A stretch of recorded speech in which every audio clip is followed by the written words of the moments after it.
boys, it's time to start on the long-awaited Puch Maxi E50 engine. Well, we got some parts to open up for it, and most importantly, we got a bike to tear down. Pull the engine out today, which means I think we'll lose the kickstand, which means it's going to be a pain moving this bike around for the next couple of weeks or so. That's it, boys. We're going to go ahead and start unhooking everything. It looks crazy. I've never really messed with one of these before. It's nuts how this is all set up. Interesting. We don't need those where we're going.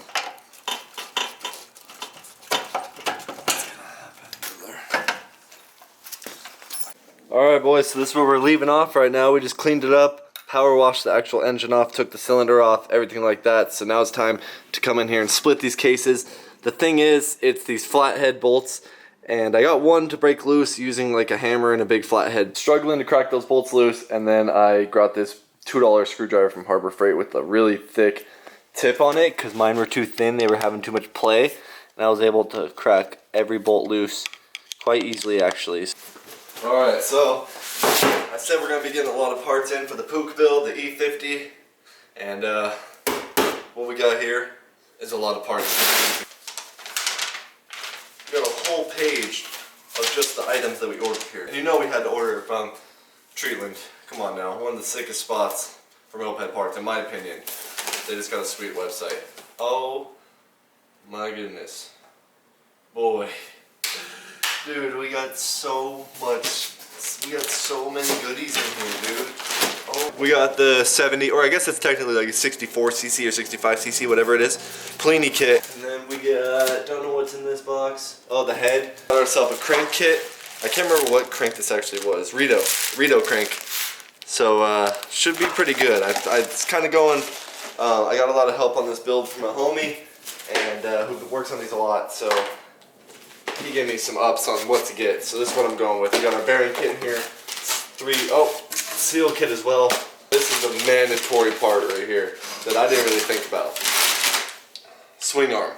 So if we're going to be doing wheelies on this thing, just all around, like, I guess aggressive style riding, swing arm. The back one's like tin. It's so skinny. We'll look more at it once we pull it off, but cheap little upgraded swing arm piece. Got a little bar pad. Of course, we got the big old chrome handlebars, just little stunt bars. This should be like the swing arm bushing. Spark wire cable, swing arm backing plate, little plug cap. I think this might be the spark coil. Yeah, spark coil. We did a little upgraded piece. No clue what this is. Oh, I know what this is. Woo! We got our Puch Maxi frame brace because I'll show more on that too. The headset to the seat is kind of a weak spot. More just because that's the gas tank area, and like that whole scooter is really like kind of like tin. Not scooter, moped. I usually have to correct myself because I used to call these mopeds and everyone would get mad, so I had to call them scooters. But now we're talking about mopeds, boys. Fully stripped down over here with just no motor, nothing in it as of right now. And as you saw with all the parts, we can go ahead and put the swing arm on, but I want to run a rear disc brake. I want to do different shocks. We're going to change pretty much everything on this whole bike. Front end, front wheel, handlebars. Literally the only thing we're going to be keeping pretty much is the frame itself. It's kind of crazy. Alright, well I got most of the case apart. I just cracked all the bolts loose just to make sure I could. Just pulled the little like clutch piece off. First time ever seen anything like this. Nuts. But now I'm at the point now where I need to pull this flywheel off, and I don't have anything that fits in there. All mine are different threads for scooters, and none of them work on this one. So need to figure that out, and then I could split the cases and pull the crank off. Alright boys, we got a big piece to the puzzle today, and many more that I can't show you over here yet that you will see in the next video, but you guys need to stay tuned because we have so many parts just showed up for the Puch. I'm so excited for it, and I can't wait for you guys to see it. But we got straight cut gears here for the Puch E50, and this is going to be a game changer from everybody I talk to. Like I said, this is my first motor, man. I don't know what I'm doing here, but I'm just trying to do it right, and I know that straight cut gears is the right way to do it. So we just had to go in while we're opening the case, you know. I said whatever, pull the trigger, bought this thing. God, these were expensive. It was like 420 bucks for these or something like that. Most expensive gears I've ever bought, but should set this baby up right. So we're gonna throw those in, throw the new crank in, and it's time to get this motor built up. E50 case splitting Currently at the Moped God Wes's house right now. You guys don't know nothing about this e50 collection here, boys. It's time to split these cases. The cases completely stripped, everything out of the cases. Turns out I have a 4 bearing. I was assuming I had a 3 bearing, but now seeing that it looks like the main gear has a bearing on this side, on both sides, that equals 4 bearings. I don't know. I looked at some videos and I've seen that people will actually come in here and machine this out to run an additional bearing. And I'm assuming that's when you do the 4 bearing conversion. From everything I'm looking up, so it looks like we're in good hands, seeing that we got the 4 bearing case, which is, I guess, more of the ideal. But with that being said, here we sit with all the engine pieces.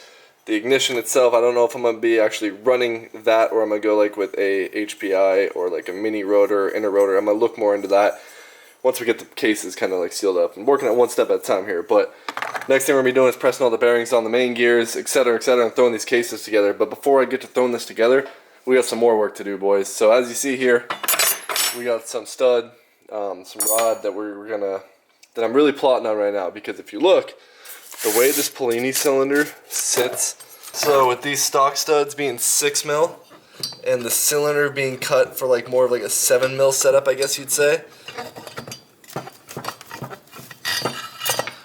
Play on the actual studs. Look at that play.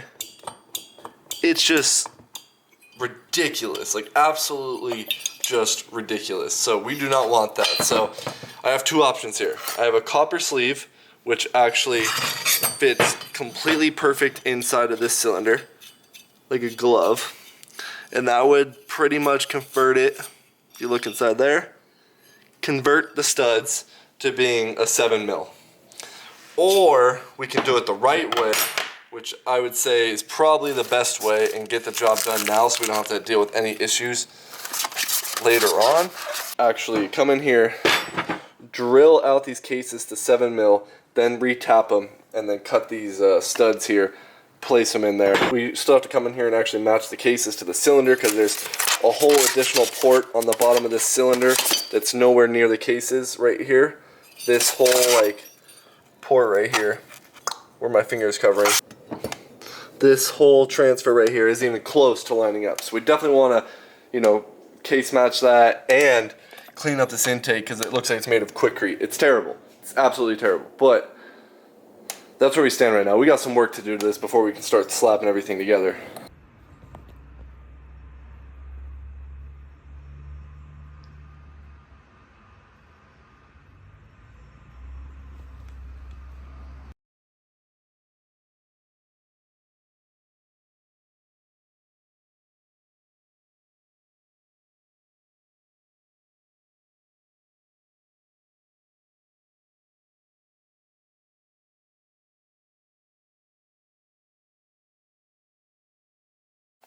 Alright boys, it's official. M7 studs. Now I just put these studs in there, I just cut it just to hold the cylinder so we can port this thing. I'm going to actually order a set of good, strong studs for this now that I know the length and everything I need. But drilled out the cases, tapped them. Was kind of a sketchy thing, but we got it super dialed, and I'm super glad with how it turned out. So now comes a lot of boarding, bringing this over to Chuck's house, and he's going to go in on this, because make sure we got the motor the right way. You can see all this that I marked with a Sharpie, that when we actually slide this cylinder on, we're going to need to port away to match there, to just flow in better right there, to get rid of that wall that's hitting in the corner over there. So there's a lot of stuff to clean up in here. So now it's time for Chuck to go ham on this. This will probably be where we're going to be concluding this video with the engine, and next time we will fully assemble the engine itself. Using obviously our straight cut gear, bearings, etc. But we're going to be porting there, and then we're going to be porting on the cylinder, especially cleaning up this intake. This thing looks so bad. It looks like it was made out of like Quikrete. Look at that, dude. It looks terrible. But overall, down here, looks pretty good with the boost ports and everything like that. And yeah, now we're going to have to go in there. We got to be careful though. There's a couple spots that are a little hairy to get to, and smoothing out and everything.